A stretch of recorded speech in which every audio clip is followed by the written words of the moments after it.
the name of the values that keep you alive, do not let your vision of man be distorted by the ugly, the cowardly, the mindless, and those who have never achieved his title. Do not lose your knowledge that man's proper estate is an upright posture, an intransigent mind, and a step that travels on limited roads. Do not let your fire go out. Spark might replace the spark, and the hopeless swamps of the approximate, the not quite, the not yet, the not at all. The world you desired can be won. It exists. It is real. It is possible. It's yours.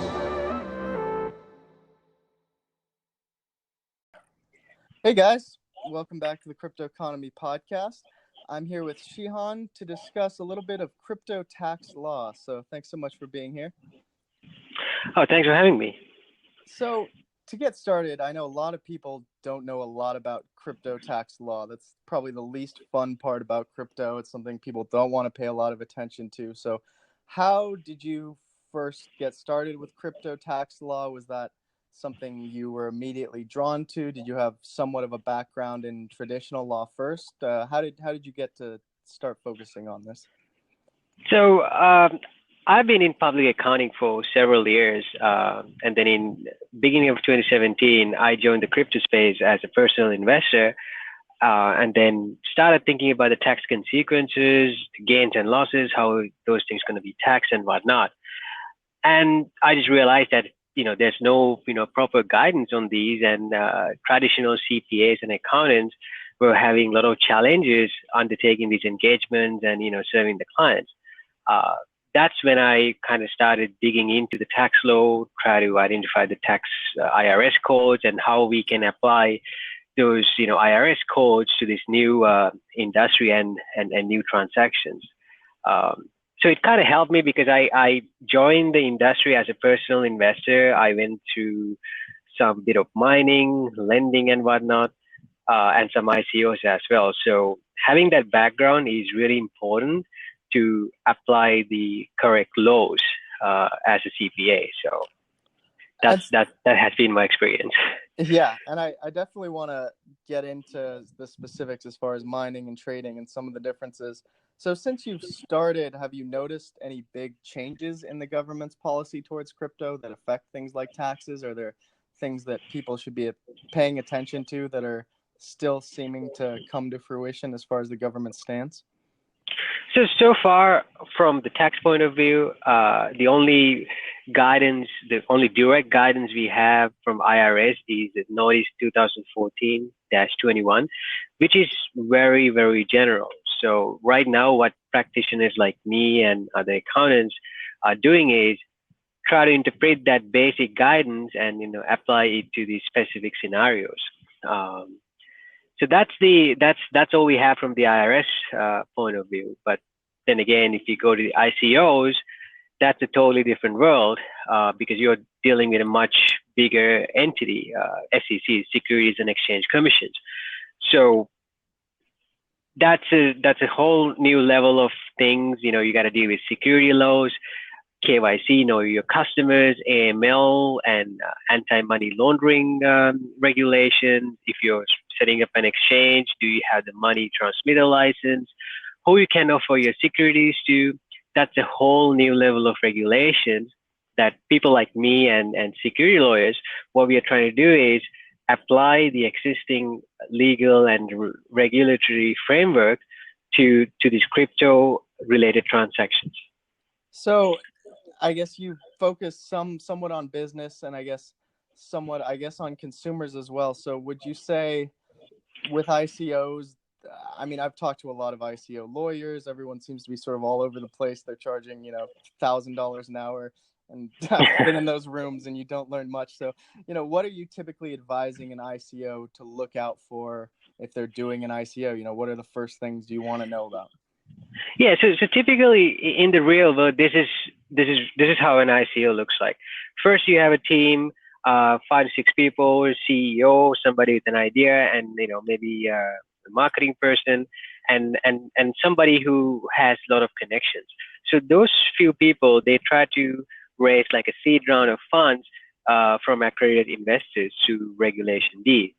So typically they raise somewhere between 5 to 10 million, so they have enough funds to develop the platform, the tokens, and whatnot.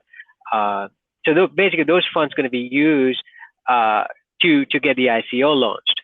And in the ICO, you raise, I don't know, 50, 100 million. Then you got to think about the tokenomics and things like that. So that's how this whole ICO thing happened. And I think a lot of people don't know there's several steps that you had to take before launching an ICO.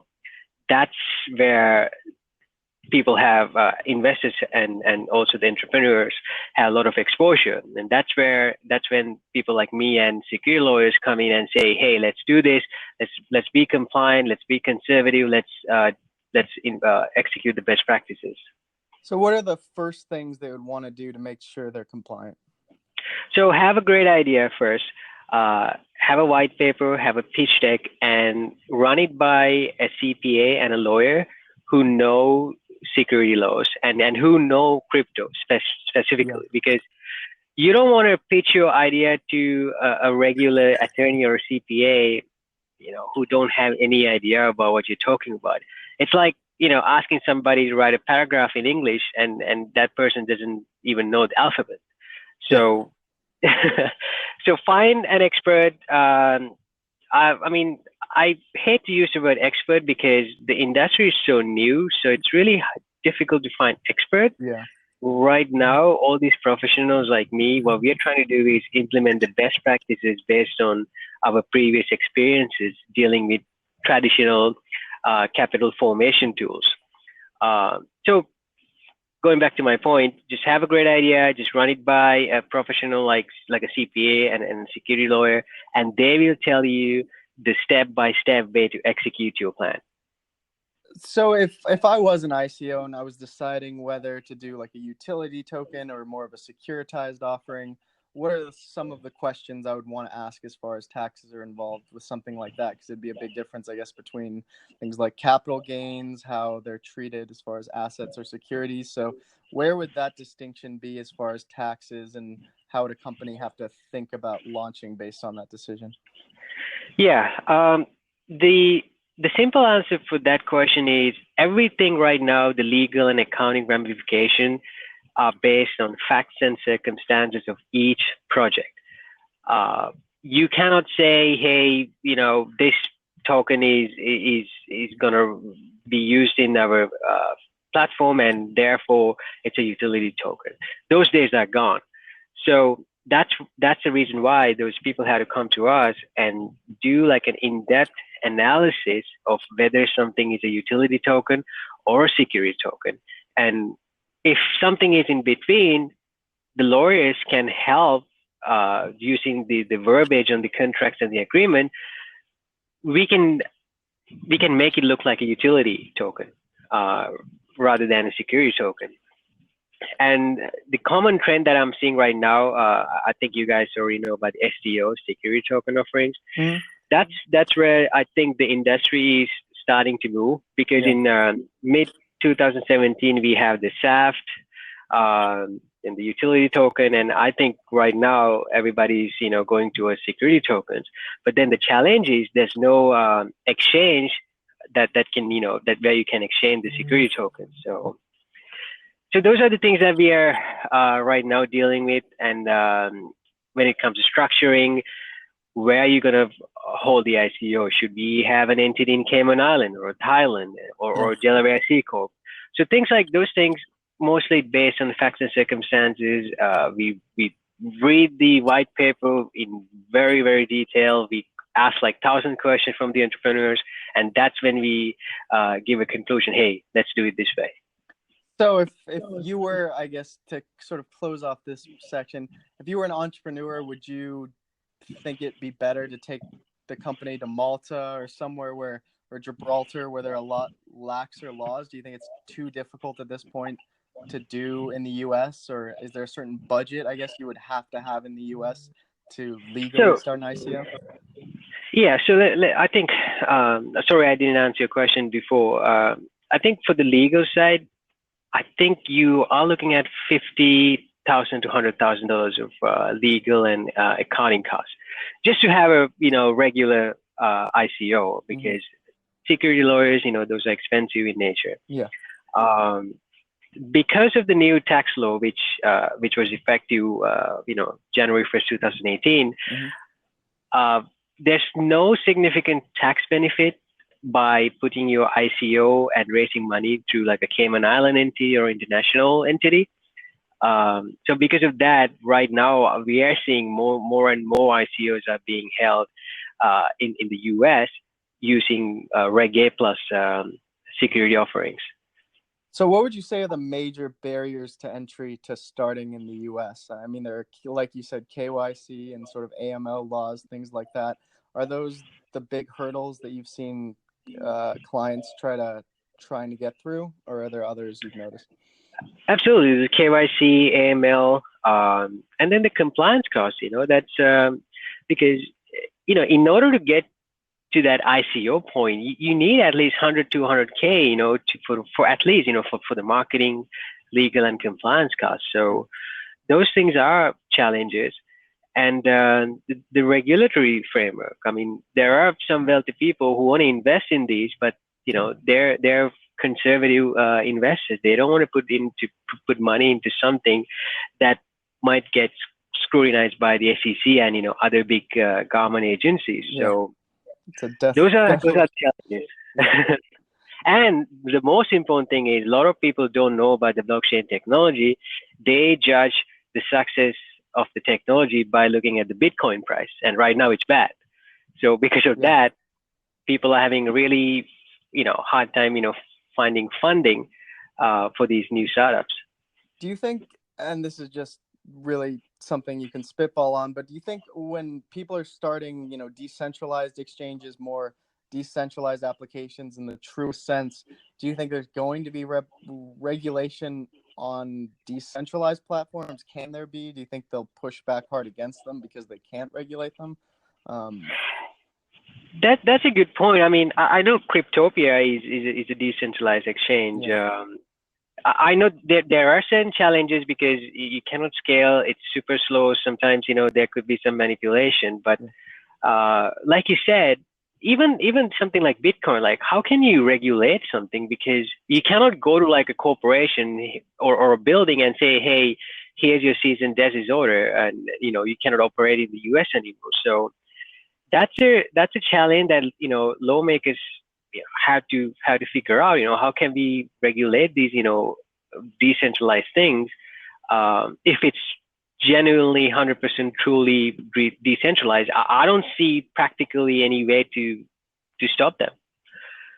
And so I guess up until now, there's been a lot more emphasis on figuring out, shady ICOs. It seems like SEC and IRS are more focused on the bigger companies that are sprouting up. But what about people who are starting to day trade crypto, or, back in the day, say I had, in 2013, I lost money in Mt. Gox.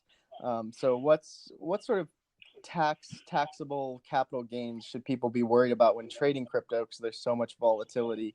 And how would you maybe, I guess, just to start off, compare trading on a platform, I guess, like Robinhood, where you don't actually hold the asset, versus Coinbase, where you do technically hold the asset? So usually, I mean, as you guys already know, crypto gains and losses are just like stock. Yep. Owning stocks and selling them. Capital gains and capital losses. I've seen people using Robinhood. People use Coinbase because it's the most simplified platform that I know of. So there are, I mean, if there are crypto losses, you had to know that you cannot claim all the losses at once in your tax return. Your losses are capped at $3,000 period, and whatever the excess losses you're gonna get, you're gonna carry forward into the future years. Mm-hmm. And the other thing is, if you have significant amount of gains, we will have to pay a balance due, the tax due at the end of the tax season. And don't think that you're gonna get away without recording those, because I read a few weeks ago that IRS is already working with Coinbase and Gemini. So Gemini and Coinbase have to report all those gains to the IRS, and IRS is going to do something called a matching. So when we file the return, IRS is going to match the numbers on the return with the records they got from Gemini and Coinbase. And if those things don't match, then you have underreported your income, which is bad.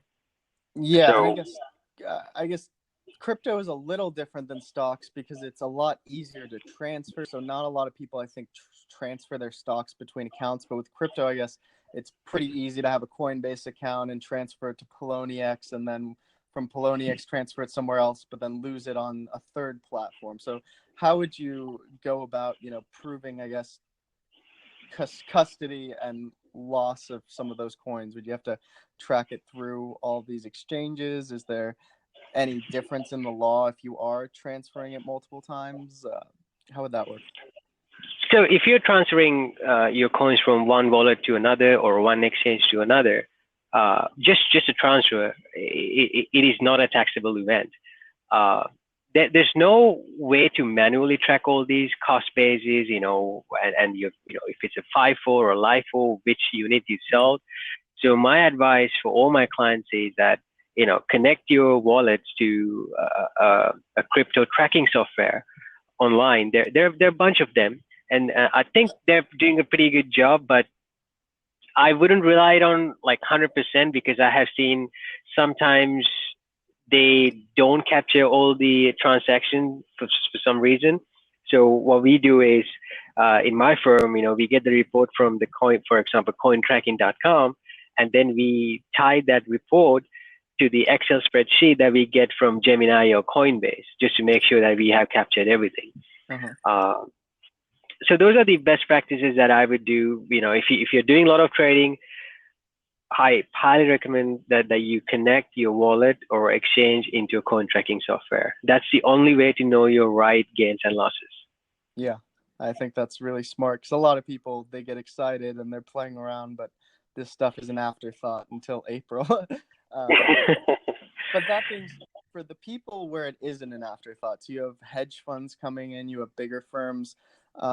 What is their overall strategy for taxes? Because I know by the end of the year, prices usually drop because people are selling off to lock in gains, or at the end of the month, sometimes you'll see big drops in prices just because there are sell-offs. And some of that, I think, has to do with taxes. So what are bigger firms thinking about when it comes to taxes? So there's hedge funds. The smaller ones, they can still use the coin tracking and those softwares. The bigger ones, they have their own proprietary system.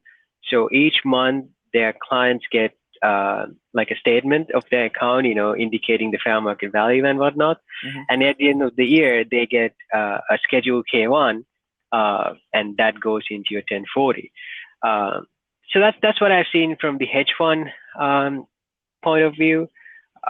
Those hedge funds, there are so many hedge funds coming up in the industry as well, and that's another regulatory exposure because there's a question, whether you had to be a RIA, registered investment advisor, to invest in crypto. Mm-hmm. So there's a lot of back and forth going on, and once again, just like the ICOs, we tell the clients to be conservative and follow the best practices, and you should be fine.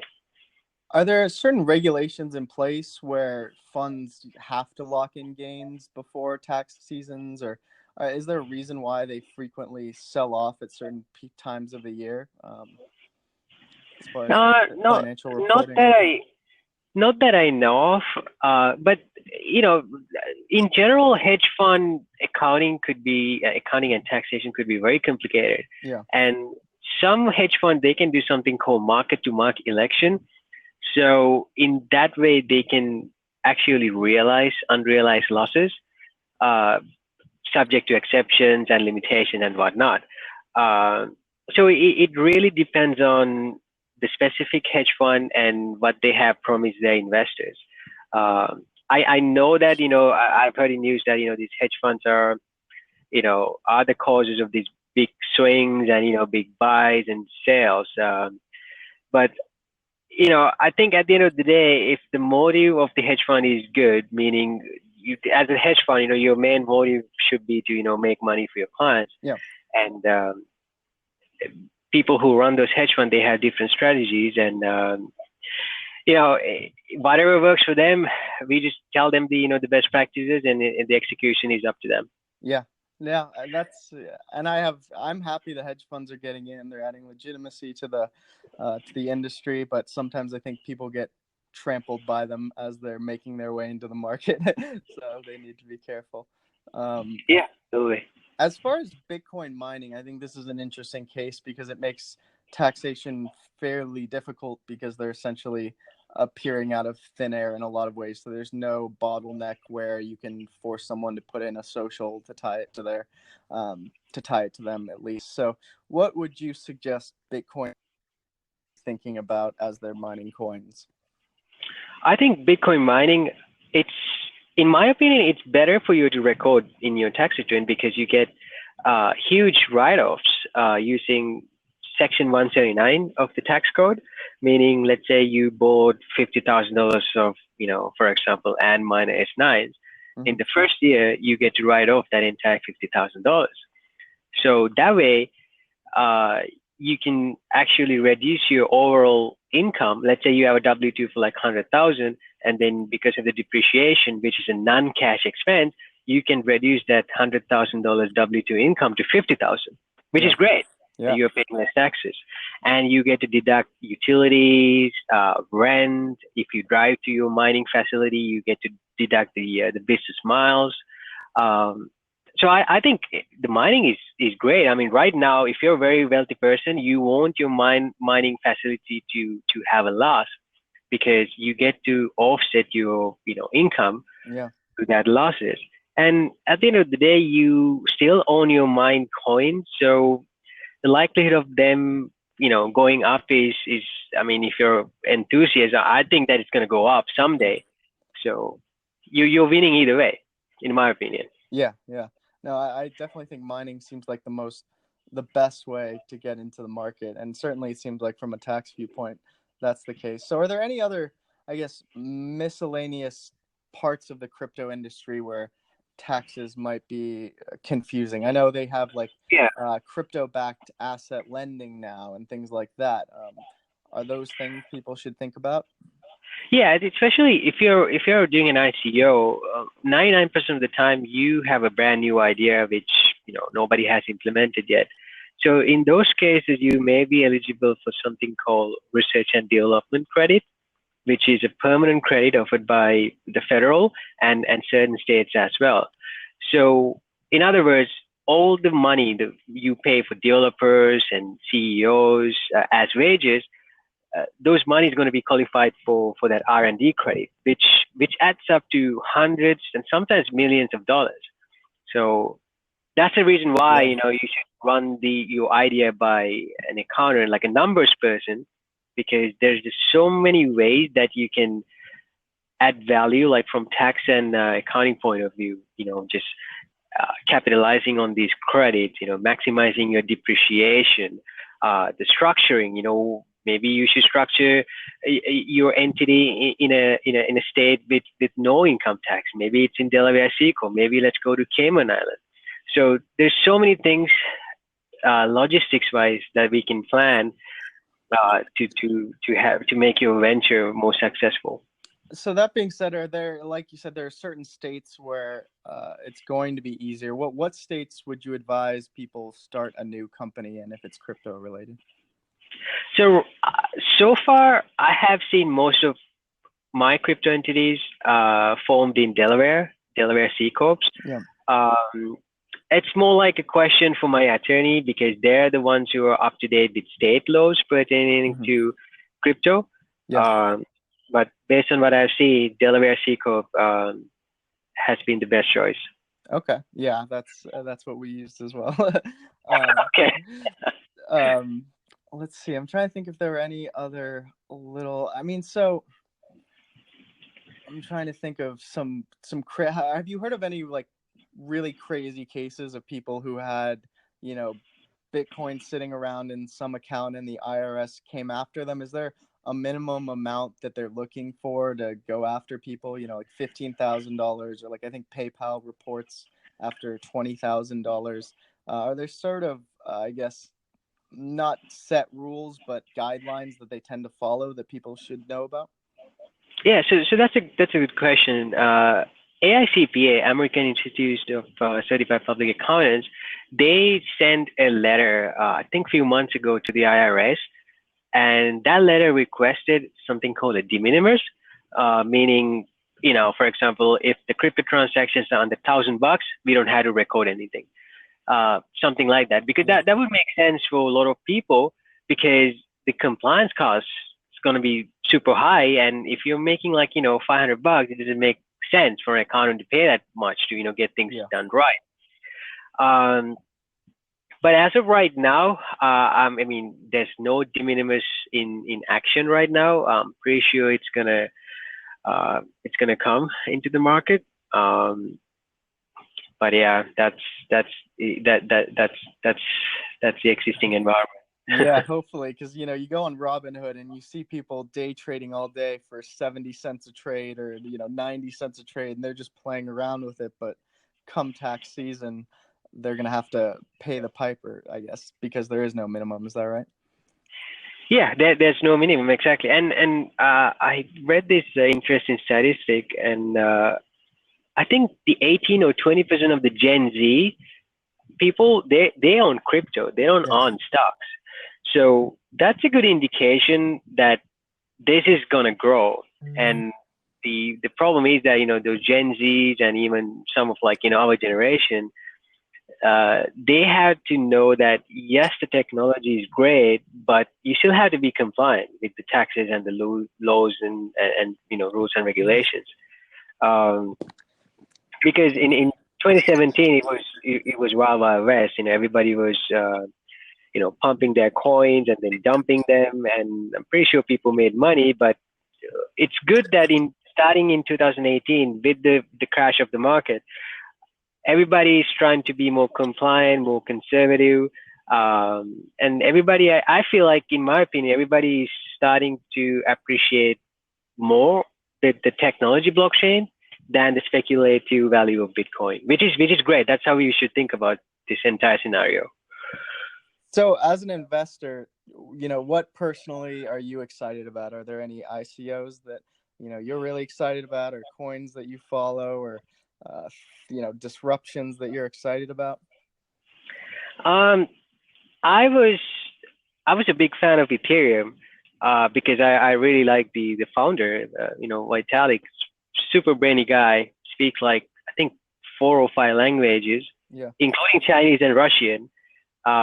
So I was really into Ethereum. I mean, obviously ERC20 is based on that, but then again, like, it hasn't gone up. I mean, right now it's around 250ish, and right now, personally, I'm kind of slowly buying into Bitcoin because I feel like in the long run, that's going to be the store of value. Yeah. And even right now, it's slowly consolidating. You know, I think all the money is going out of all coins into Bitcoin. That's great. I had a little bit of Cardano.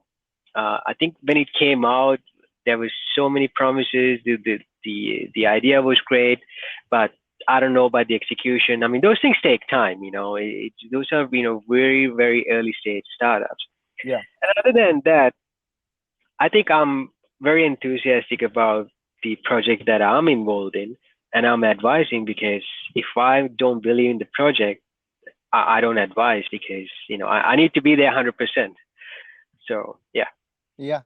I guess just a final question. This is something that's really interested me, because, you know, the IRS is constantly looking for better ways to record and tax people. So do you think it'll ever be the case where the IRS might use some sort of blockchain technology to create more efficient ledgers and reporting methods for transactions I guess eventually you would not need accountants if you got to the point where the blockchain could record and report everything to the government? Do you think it'll ever get to that point, or they'll try something like that? It will definitely get into that time, but I honestly don't think it will happen in our lifetime. Yeah, because it's slow moving. I'll tell you why. IRS is a very, very traditional and old entity. They're one of the few entities in the US who still uses fax, and Yeah. they paperless like very, very recently. So imagine you go there and say, "Hey, let's use blockchain for the IRS." It's not going to happen. That's how it is. Yeah. Unfortunately, it's going to be like the congressional hearing that you saw with Mark Zuckerberg. You know, half of the people didn't even understand. Yeah.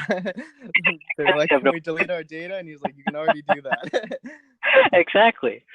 So that's the example. That's the best example. These entities and the lawmakers are in a totally different environment and a totally different generation, and the technology gap is huge. Yeah. So it's going to take so much time for IRS to catch up. But other big corporations, Microsoft, Apple, Amazon, I'm pretty sure they're going to get in pretty soon. I'm pretty sure they're already doing something about it Yeah. because they're the tech people. Yeah, that would be a really interesting case to see if they could work corporate first. And I'm sure they're going to be getting into that. Well, thanks so much for coming on. And if there's any sort of closing statements you want to make, or any links you want to drop, or anything else, feel free. Yeah, if you guys need any help with your taxes, accounting, or just simply want to talk to an advisor, if you're trying to raise money to an ICO, feel free to reach out to me. I can give you my mobile. It's 713-346-9908. And you can find me on our website, www.jagcpastx.com. And on Telegram, I'm at Blockchain CPA. Well, thank you for your free half an hour of consulting here. I know that isn't cheap usually, so I appreciate you letting everyone know where things are at and helping them make some more informed decisions about this stuff. Because at the end of the day, you don't want people getting scared off just because they don't have all the information. Yeah, I appreciate you having me, and good luck with your podcast. All right, thanks so much. Thank you. Bye.